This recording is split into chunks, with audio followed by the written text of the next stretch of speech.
Greetings all, D&Disability here. Do your clerics in D&D have disabilities?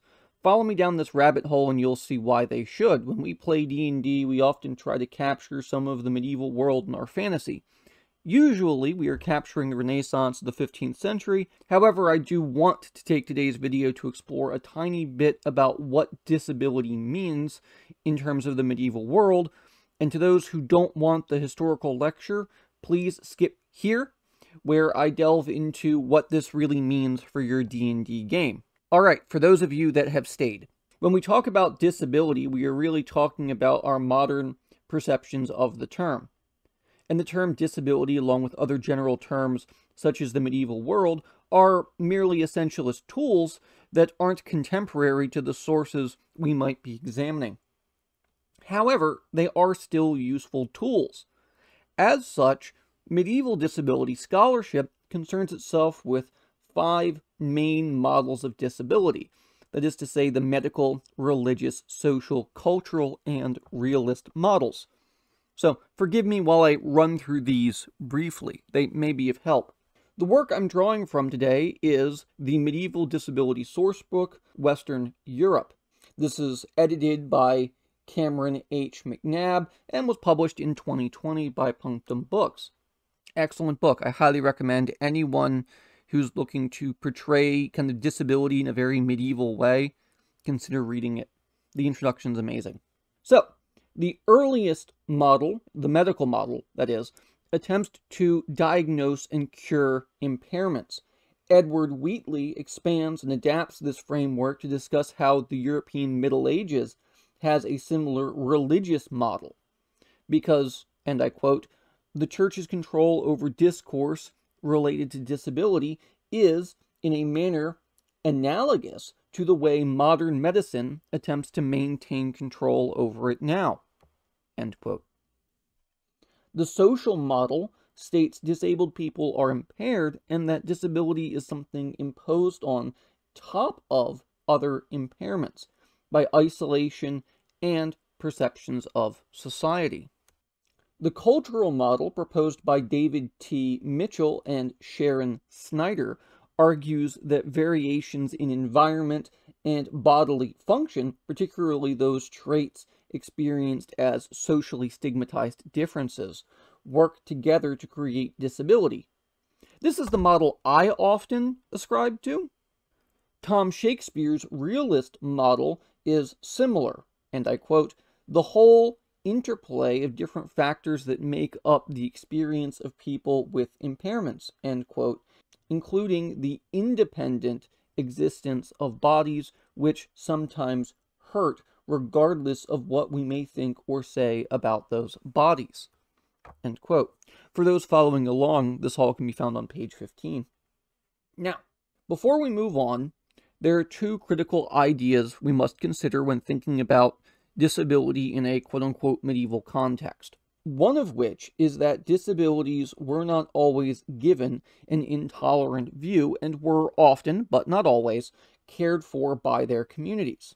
Second, there was an idea of universal impairment put forward by Shakespeare that basically boils down to, and I quote, everyone will be impaired, stroke disabled at some point, end quote.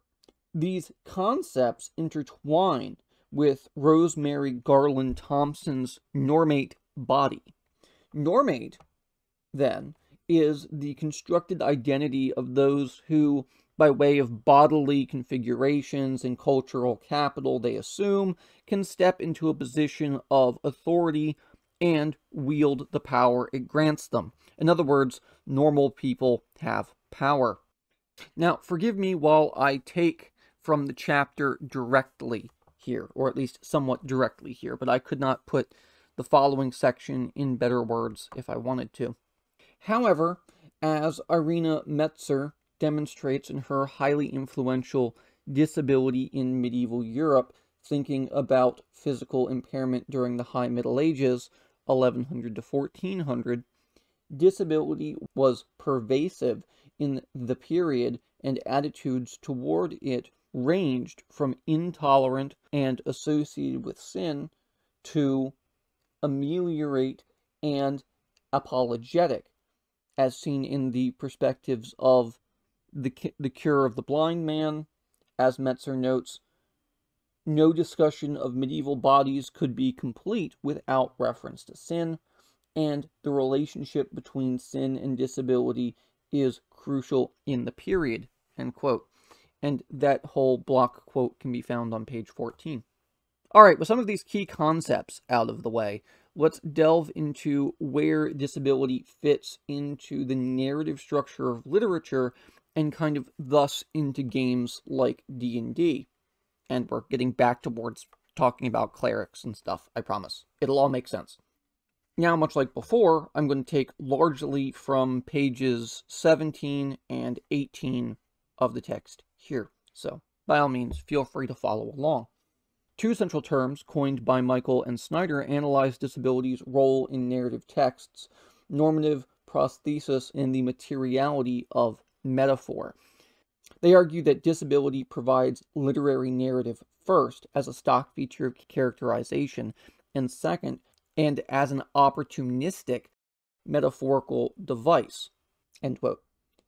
Their concept of narrative prosthesis refers to this stock feature of characterization or plot in order to signal a conflict or difference that is ultimately cured or resolved. Thus, disability serves as a prosthesis for characterization, and plot fails to be authentically represented in the narrative. Similarly, Michael and Snyder point out the frequency with which disability is used as an opportunistic quote-unquote opportunistic metaphorical device, an observation crucial to understanding Christian culture in the Middle Ages, which frequently deployed biblical metaphors about blindness, deafness, and lameness, such as in the Tales of Constance and Elric's Sermon. Michael and Snyder's frameworks call on us to distinguish between exploited uses of disability and authentic representations of lived experiences in the narratives we encounter. Okay, so now jumping forward a little in the text here. In a physical sense, some sources connect persons with disabilities to non-human entities, like changelings, such as in the Man of Law's Tale and A Miracle of Thomas Becket, fairies in Evendom, or animal images in Bisclaveret. Here, in a spiritual sense, saints with disabled bodies like Saint Margaret and Saint Cuthbert seem to transcend the traditional bonds of humanity and border on the divine. These associations, both positive and negative, demonstrate an uneasiness about what constitutes a human body, and, more importantly, what it means to be human. And note here the reference to St. Margaret and St. Cuthbert as we are getting back toward today's topic. So, the key takeaway here is not to use characters with disabilities just as a stock feature of characterization. Show their agency, limited or otherwise, and don't just treat it as a metaphor, though. If used as a curse or affliction on a PC or NPC, it may serve as a narrative metaphor nonetheless. Also, remember that the character isn't necessarily unholy because they have a disability. We'll see that here in a second. Now, let's turn our attention to a real-world figure, that of St. Cuthbert. While you may not use him in your D&D games, you may find yourself in a position where you need a saint or holy figure, and Cuthbert is an excellent example of how disability can interact with a religious narrative. So, for those that didn't know, St. Cuthbert had a disability, predominantly in his leg, and that infirmity was an important part of his sainthood. So, in a fantasy setting where all illness can be cured, why would St. Cuthbert be left with a crippled leg? Well, why did God, or in this instance, whatever fantasy god, not help him, not cure his leg? And what other themes are associated with Bede's translation of the life of Cuthbert, the text that I'm predominantly drawing from here? Well, the life of Cuthbert was written by Bede around 721. Really, it was transcribed and based upon another anonymous Lindisfarne work that may date as far back as 699. For those following along, we are now drawing from page 190 of the text. So, St. Cuthbert suffered an injury to his knee at a young age, or at least likely did. And throughout Bede's texts, there are hints that it could have even been a degenerative illness that caused pain, flared up inconsistently, and required the use of a staff as a walking aid. While not the focal point of Bede's writings, Cuthbert's injury played a role. Quite directly, and I quote, Cuthbert's quoted attitudes in healing miracles performed by him and in the way he was remembered. End quote. Now, to take another quote, the life of Cuthbert returns to the issue of moral culpability, such as in chapter 2, wherein Cuthbert explains his own impairment, saying, "Were I not for my own sins held bound by this infirmity," end quote. Or in chapter 23, which includes a reference to impaired people being denied cure due to their unworthiness, and at the same time resists it, as in chapter, say, 15 of the story, in which Cuthbert explains, and I quote, "For not only the wicked, but the innocent are sometimes permitted by God to be afflicted in body," end quote. And that was all taken pretty much directly from page 191. So, don't associate disabilities with the unholy. Some NPCs or PCs may see their impairments as a challenge or opportunity to gain divinity. Disability as penance is actually a central theme in the life of Cuthbert as well. Quoting from the text, "It was not only as morally neutral, but even beneficial stories, such as Herbert, who had suffered a quote-unquote long sickness, as we see in chapter 28, who joins Cuthbert in the rewards of the afterlife after first undergoing a period of impairment, not as punishment for his sins, but as a kind of purifying pain, almost martyrdom," end quote. So you can have a high enough level priests that still have injuries or disabilities, and that instead view them as a challenge by their god, not as something to be cured, even though they could just cast a spell and get rid of it. Caregiving was also a big part of the life of people with disabilities in the medieval world. In a society without many hospitals, care was provided amongst and by the community. And I quote, "This does not appear didactically in the life, but rather as offhanded details, which suggests care by the community was an established norm," end quote. This is an easy one for D&D. Have NPCs caring for the injured or infirm. Show people with disabilities as working together with family. Consider if there's a hospital in the area, if care is given by the church, which is still not universal but far more common than having hospitals, or if a local family might take in the sick or injured in exchange for news, money, or just help around the house. Once again, read the story if you get the chance. The life of Cuthbert really can kind of be influential for how to handle disabled context. And for those that want to, I'd be happy to do a read of the text if anyone here is interested. Just leave a comment down below. The life of Cuthbert also depicts agency. People with impairments and their control over the healing process can be teased out from between the lines of the story.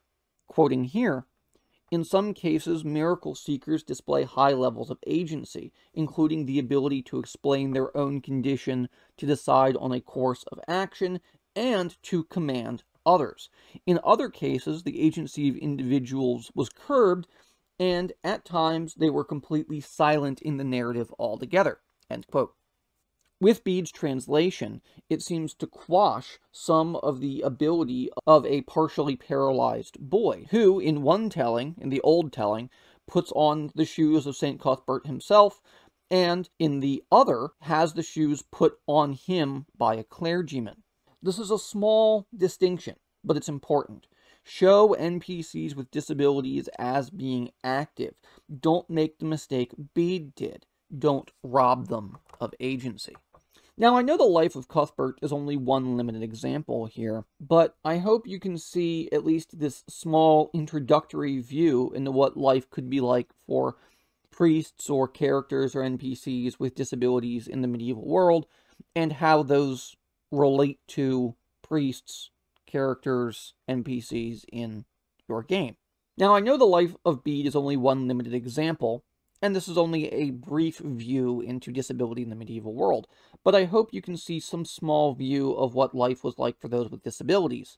I picked this source because often, as DMs, we argue that priests can just cure diseases, that disabilities then shouldn't or wouldn't exist. And I hope today's video shows that, in fact, they very well could exist, should exist, and here are some views that we could still have in light of those. I think that the life of Cuthbert provides a very real explanation of why diseases still might exist. It also shows a more complex view than those of, say, Ed Greenwood and other authors who believe that in a fantasy setting that has the magic, all disabilities could or would be cured. Not necessarily. Alright, so take it easy, y'all, and I will see you next week with another video.